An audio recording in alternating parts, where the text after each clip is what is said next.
Welcome to our channel TPN Telugu Prabha. నేను మీ journalist Yagnamurthy. Varanasi cinema, ఈ సినిమా అనౌన్స్మెంట్ జరిగిన దగ్గర నుంచి కూడా అది వార్తల్లో నిలుస్తూనే ఉంది.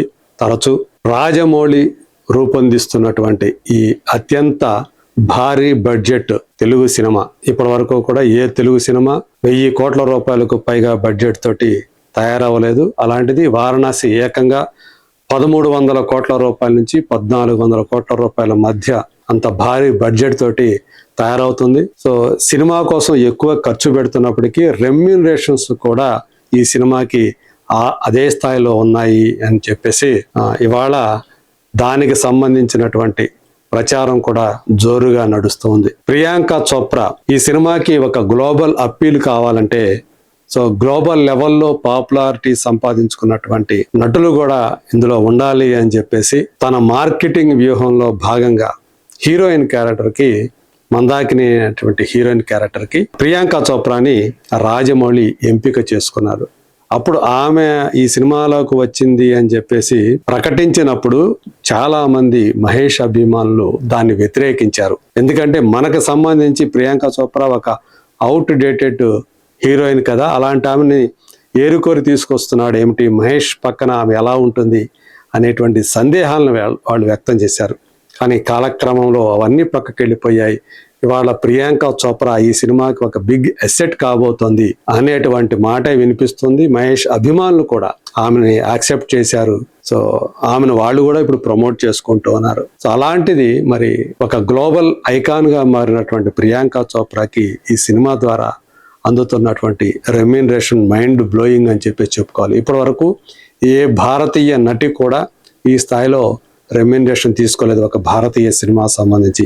ఏకంగా ఆమెకి 30 కోట్ల రూపాయల రెమ్యూనరేషన్ ఈ సినిమా వల్ల అందుతోంది అని చెప్పేసి తెలుస్తోంది. ఇది అన్ని రికార్డుల్ని, ఒక హీరోయిన్కి సంబంధించినటువంటి రెమ్యూనరేషన్ విషయాల్లో అన్ని రికార్డుల్ని ఆమె బ్రేక్ చేసింది అని చెప్పేసి చెప్తూ ఉన్నారు. ఇప్పటి వరకు ఏ భారతీయ నటి కూడా ఒక ఇండియన్ సినిమా సంబంధించి ఈ రేంజ్లో పారితోషికాన్ని అందుకోలేదు. అలా ఒక ఆల్ టైమ్ రికార్డుని ప్రియాంక చోప్రా వారణాసికి తీసుకుంటున్నటువంటి రెమ్యూనరేషన్ ద్వారా సృష్టించిందని చెప్పుకోవాలి. సో బాలీవుడ్లో కూడా ఇంతవరకు ఏ హీరోయిన్కి ఆ రేంజ్లో పారితోషికం అనేది లభించలేదు. రాక అనేటువంటి సినిమా అల్లు అర్జున్ మనకు తెలుసు, అట్లీ డైరెక్ట్ చేస్తున్నటువంటి సినిమా. అందులో మెయిన్ హీరోయిన్గా నటిస్తున్నటువంటి దీపికా పడుకోనేకి 22 కోట్ల రూపాయల పారితోషికం అందుతోంది అని మనకు అందుతున్నటువంటి సమాచారం.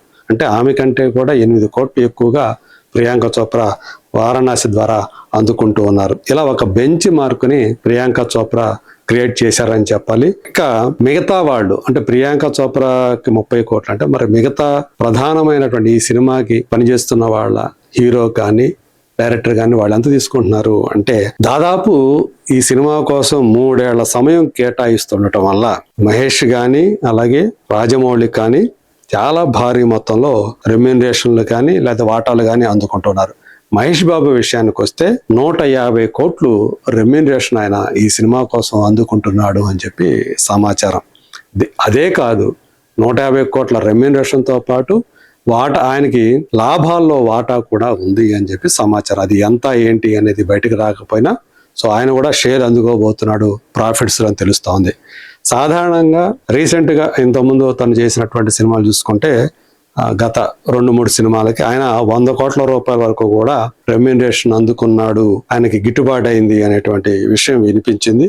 మరి ఈ సినిమాకి చాలా ఎక్కువ సమయం కేటాయిస్తుండటం వల్ల ఆయనకి ఇప్పుడు 150 కోట్లు ప్లస్ లాభాల వాటా ఈ 2 కూడా అందుతూ ఉన్నాయి. అంటే సుమారు ఏడాదికి 50 కోట్ల చొప్పున ఆయన వసూలు చేస్తున్నారు అనేటువంటి మాట వినిపిస్తుంది. అంటే రెమ్యూనరేషన్ పరంగా చూసుకున్నప్పుడు మరి లాభాల్లో వాటా గురించి తర్వాత మళ్ళీ మనం చెప్పుకుందాం.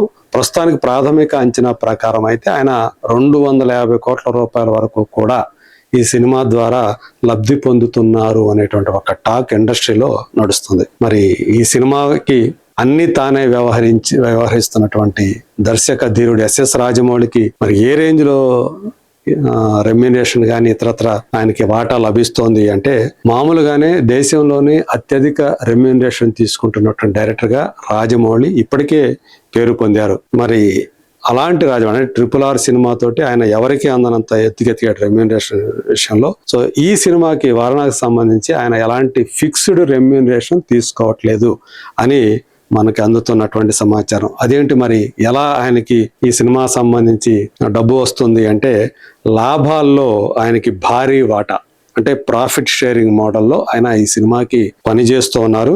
160 కోట్ల రూపాయలకు పైగా విలువైనటువంటి ఓవర్సీస్ రైట్స్ ని ఆయన తన రెమ్యూనరేషన్ కింద తీసుకోబోతున్నట్టుగా వార్తలు వస్తున్నాయి. భారతీయ సినిమా చరిత్రలోనే ఒక డైరెక్టర్కి ఈ రేంజ్లో పారితోషికం రావటం అనేది గతంలో ఎప్పుడూ లేదు. అది 160 కోట్లు అవుతుందా లేకపోతే 200 కోట్లు అవుతుందా అనేది రాబోయే రోజుల్లో తెలుస్తుంది. ఇక మరొక కీలకమైనటువంటి యాక్టర్ కూడా ఎక్కువగానే రెమ్యూనరేషన్ తీసుకుంటున్నాడు. ఆయన ఎవరో కాదు, ఇందులో విలన్ పాత్రధారి పృథ్వీరాజ్ సుకుమారన్ కుంభ అనేటువంటి విలన్ రోల్ చేస్తూ ఉన్నాడు. ఆయనకి 20 కోట్లు ఈ సినిమా ద్వారా అందుతున్నాయని సమాచారం. ఇంతవరకు ఎప్పుడూ కూడా ఈ రేంజ్లో ఆయన రెమ్యూనరేషన్ అందుకోలేదు. సో అలా ఈయన కూడా అత్యధిక రెమ్యూనరేషన్ తన కెరీర్లో అందుకుంటూ ఉన్నాడు. రాజమౌళి తన మార్కెట్ను కేవలం భారతదేశానికే పరిమితం చేయకుండా హాలీవుడ్ అలాగే అంతర్జాతీయ మార్కెట్ను లక్ష్యంగా చేసుకొని ఈ సినిమాని రూపొందిస్తూ ఉన్నాడు. గ్లోబల్ ఆడియన్స్ కు సుపరిచితురాలైనటువంటి ప్రియాంక చోప్రాను ఎంపిక చేసుకోవటం వెనక ఈ వ్యాపార అంతర్జాతీయ వ్యూహమే ప్రధాన కారణం అని చెప్పుకోవాలి. సో ఈ సినిమా శతాబ్దాల కాలం అంటే టైమ్ లైన్స్ ప్రకారం నడుస్తుంది.